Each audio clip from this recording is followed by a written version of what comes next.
Hi, Black Cat Recapped here. Today I am going to explain a drama movie named The Count of Monte Cristo.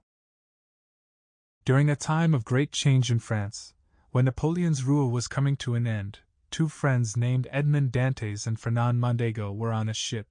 But their journey took a detour to Elba because their captain got very sick. When they reached the island, they had a scary encounter with the guards there. Luckily, Napoleon, who was living in exile on the island, unexpectedly came to their aid. In return for using his doctor, Napoleon asked Edmond to deliver a letter for him. He also asked Edmond to keep the mission and the letter a secret. The problem was that Edmond couldn't read, so he didn't know what was in the letter. However, Fernand found the letter, read it, and knew exactly what it said. The letter contained information for Bonapartists in Marseille about how they could possibly rescue Napoleon. When Edmond returns to France, Morel, his friend and captain, promotes him to be the captain of one of the ships. This makes Danglars, the second in command of the ship, very angry because he had argued against Edmond being given such a position. Edmond's improved status in life gives him the courage to propose to his beloved Mercedes Iguanada. Fernand, who is jealous of Edmond's happiness, has been trying to win Mercedes' affection but fails. After Edmond shares his good news, Fernand becomes quiet and dazed. Feeling down and envious of his friend's success and happiness, Fernand gets drunk and tells Danglars about the contents of the letter. Edmond is brought before Villefort, a local authority figure. Villefort initially believes that Edmond is innocent of the crime he is accused of, which is trying to overthrow the government. However, Villefort becomes troubled when he discovers that the letter Edmond carried was addressed to Mr. Clarion. It turns out that Mr. Clarion is actually Villefort's own father, Noirtre Villefort, who openly supports Napoleon and is seen as a political problem for Villefort, who wants a successful career in law and politics in post-Napoleonic France. To cover up any evidence linking his father to plans of Napoleon's escape from Elba, Villefort destroys the letter and has Edmond arrested.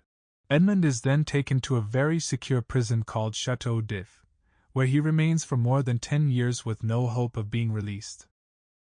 During his imprisonment, Edmond is subjected to constant beatings from the cruel warden, d'Orléac, which causes him to lose his faith in God. Edmond becomes friends with another prisoner named Abbé Faria, who is very knowledgeable and wise. Faria gradually helps Edmond become a smart and educated person in exchange for Edmond's assistance in digging a tunnel to escape from the prison. Faria confesses that he was once a soldier, and he feels great shame because he had burned down a church with rebels inside. To make up for his terrible actions, Faria turned to religion and became a priest. When Napoleon was in power, he believed Faria knew the whereabouts of a large fortune belonging to Caesar Spada. So he had Faria arrested and kept him imprisoned until Faria revealed the location of the treasure. However, Faria insisted that he didn't know anything about Spada's wealth.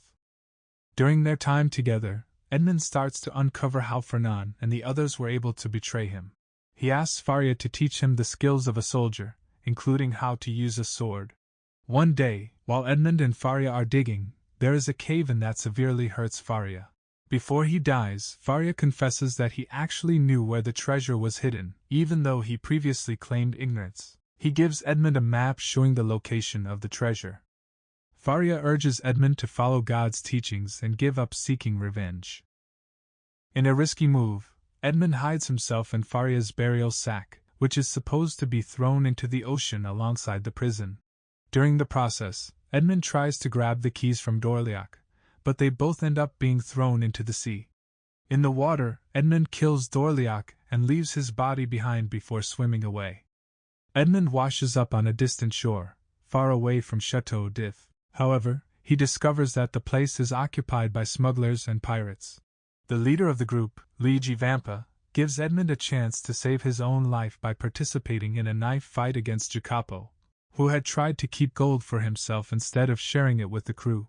Edmond wins the fight but decides to spare Jacopo's life. He convinces Vampa that both he and Jacopo have valuable skills that can be used for their benefit. Jacopo becomes loyal to Edmond for sparing him. Years later, the group returns to Marseilles. Edmond and Jacopo decide to leave together to seek their own fortunes. After many years of being imprisoned, Edmond meets Morel again, but Morel doesn't recognize him and Edmond keeps his identity a secret. Morel tells Edmond some important information. Danglars, who is now a baron, took over Edmond's shipping company. Edmond's father sadly committed suicide when Edmond was sent to prison.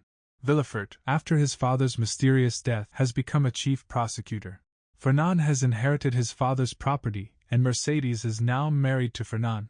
All of the people Edmond wants to take revenge on are living in Paris among the high society. Edmond leaves a small amount of gold for Morel, who is struggling financially. Edmond and Jacopo then sail to an island called Monte Cristo where they discover unimaginable wealth. However, instead of retiring and living a life of leisure, Edmond's new purpose is to seek revenge. He wants to take revenge on Fernand, Danglars, Mercedes, and Villefort. Edmond realizes that in order to approach them, he needs to change his identity. He uses some of his newfound riches to buy a huge estate near Paris. He then presents himself as the Count of Monte Cristo. Although nobody knows who he really is, his enormous wealth astonishes the aristocracy in Paris. The Count decides to throw a big party at his new estate and invites many important people from high society in Paris, including the ones he wants to take revenge on. Now that he has access to them, one by one, he starts setting them up to fail and suffer. To get close to Fernand and Mercedes, the Count pays Vampa to fake the kidnapping of their son, Albert. This allows the Count to rescue Albert himself.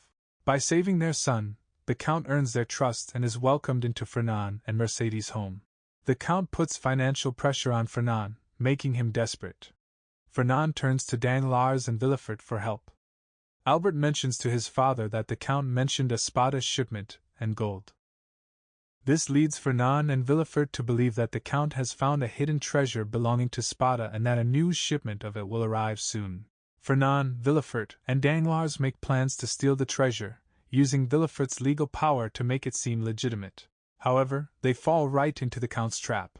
Danglars is arrested while trying to unload the shipment. Mercedes notices the Count's behavior and realizes that he is actually Edmond Dantes. However, the Count still holds a strong grudge against Mercedes because she married Fernand soon after Edmond's arrest and had Fernand's son, Albert, shortly after. Edmond resents Mercedes for marrying the man who betrayed him and keeps his distance from her. Eventually, the Count discovers that Villefort had declared Edmond dead not long after he was imprisoned. Fernand had made a deal with Villefort, offering him this false announcement so that Fernand could pursue a relationship with Mercedes. In return, Fernand murdered Villefort's father, as Villefort had requested. The Count manipulates Villefort into confessing this scheme in front of the authorities, who then arrest Villefort. During a heated argument with Mercedes at his house, the Count accidentally reveals his true identity and what had happened to him. He angrily scolds Mercedes for marrying the man who had caused his downfall. In response, Mercedes shows him the string wedding ring, proving her unwavering love for him all these years. They rekindle their love and begin anew. Fernand's financial situation worsens due to his own gambling issues and unsuccessful business ventures, which were secretly manipulated by the Count. This pushes Fernand to flee Paris in order to escape his creditors and the law, as he is facing charges exposed by Villefort's confession.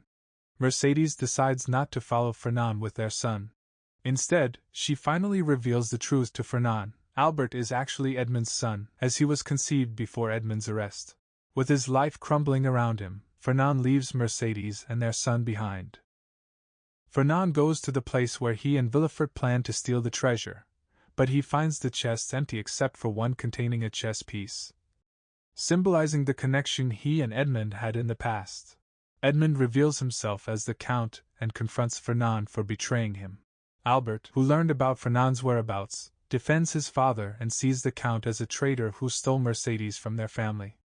Edmond threatens to harm Albert if he gets in the way of his revenge, but Mercedes arrives in time to stop the fight and reveals that Edmond is Albert's real father.